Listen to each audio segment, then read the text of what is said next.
We are getting another rematch between Patrick Mahomes and Lamar Jackson this Thursday night to kick off this NFL season. And honestly, I cannot be any more excited, bro. We are officially 6 days away from this NFL season, and it has been a long wait. It feels like the NFL offseason lasts literally forever. Basketball, it's like you blink, it's back. Baseball, you take a nap and it's back on. Football, though, is like it's forever, bro. It literally is the reverse of summer break for school. Summer break flies by so fast. Football offseason lasts literally forever. But we are finally back, 6 days away, and we have an amazing game for week 1. Welcome back, football fans. My name is Noah. If this is your guys' first time on the channel, welcome. If you are a returning viewer, welcome back. Let's get into this game and talk about what's going to happen Thursday. Now we are going to watch Ravens and Chiefs. These teams do have a little bit of history, with the most recent game being the AFC Championship game last year, which led to Patrick Mahomes taking his 4th win over Lamar Jackson, who has beat him once. Honestly, I think this game is going to be a little bit different, mainly because the Ravens now have Derrick Henry and the Chiefs are not great at stopping the run. Last season, the Chiefs run defense allowed 4.5 yards a carry, 10 touchdowns, and 7 runs longer than 20 yards, and 4 runs being longer than 40 yards. So this could be a little bit dangerous for the Chiefs, considering they have to not worry about stopping Lamar Jackson and Derrick Henry from both running the ball. We all know how monstrous Lamar Jackson is running the ball, but let's go over his stats really quick to emphasize how serious this Baltimore rush game really is. Last season, Lamar Jackson ended up running the ball 138 times for a grand total of 821 yards. That's literally an average of 5.5 yards a carry, which is first in the league. Last season, Derrick Henry also rushed for just shy of 1,200 rushing yards off of 280 carries, and along with the options at wide receiver, including Zay Flowers, Rashad Bateman, Nelson Aguilar, and tight end Mark Andrews. Can't forget young tight end Isaiah Likely. I don't know how big of a role he will be in week 1,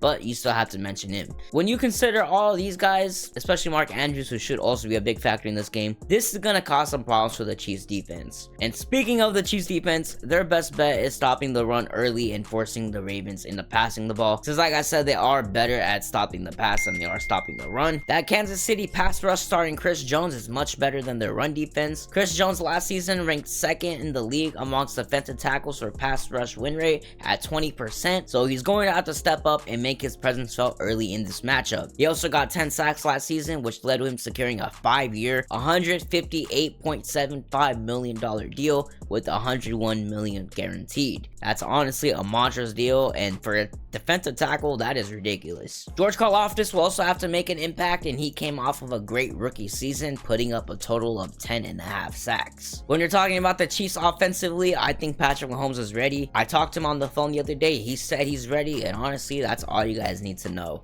My homie is ready. Someone who is not ready, however, is Marquise Hollywood Brown.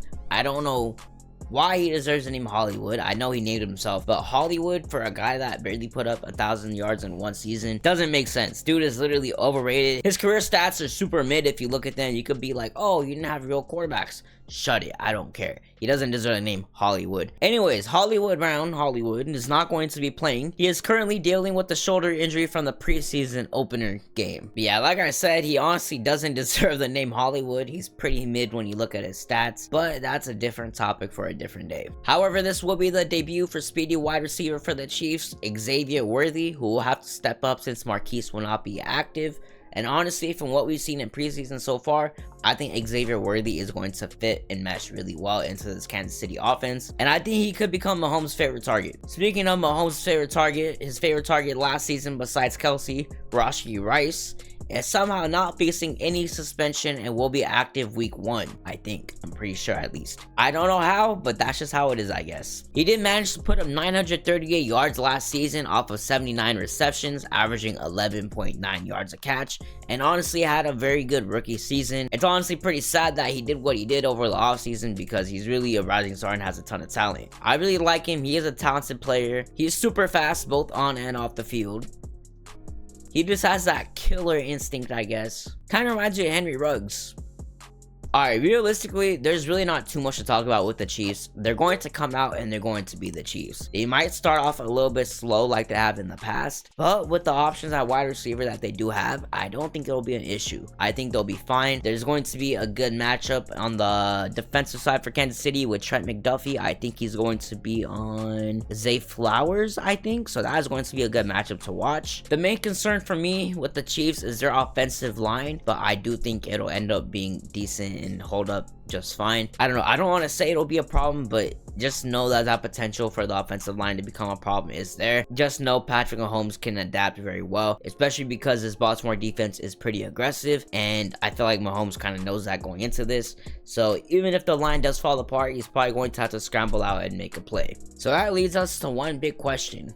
Who is winning this game? Now, for a while, I really was thinking the Ravens, but honestly, now that I'm thinking a little more into it, I think I have to go with the Chiefs, and there's another main reason too. You can never bet against Patrick Mahomes. You will learn the hard way. You will get burnt, you will lose money, you will be wrong. Trust me, I've never bet against Patrick Mahomes and I've never been wrong. And on the other hand, I know people that have constantly bet against Patrick Mahomes and have constantly been wrong, and now they are switching up and they're like, oh dude, you can't bet against Mahomes. It's like, yo, I tried telling you guys that. Nobody listens, bro. So honestly, me personally, I have the Chiefs winning this game. But either way, I think this game is going to be a super fun start to the season. We are definitely in for a serious game to kick things off. This season is going to be very fun. I think it's going to be one of the better seasons we've had in the last decade. I'm not even gonna lie. This season is going to be amazing. We're only 6 days away, man. Let's get some hype in the comments. Comment your guys' favorite team. How do you guys expect them to do this season? If you guys did enjoy this video, be sure to drop a like. If you guys want more content, go ahead and subscribe. I have tons of playlists. I'll put them on the side right here. NFL, CFB, whatever you want to watch. And other than that, man, my name's Noah and I'm out. Peace.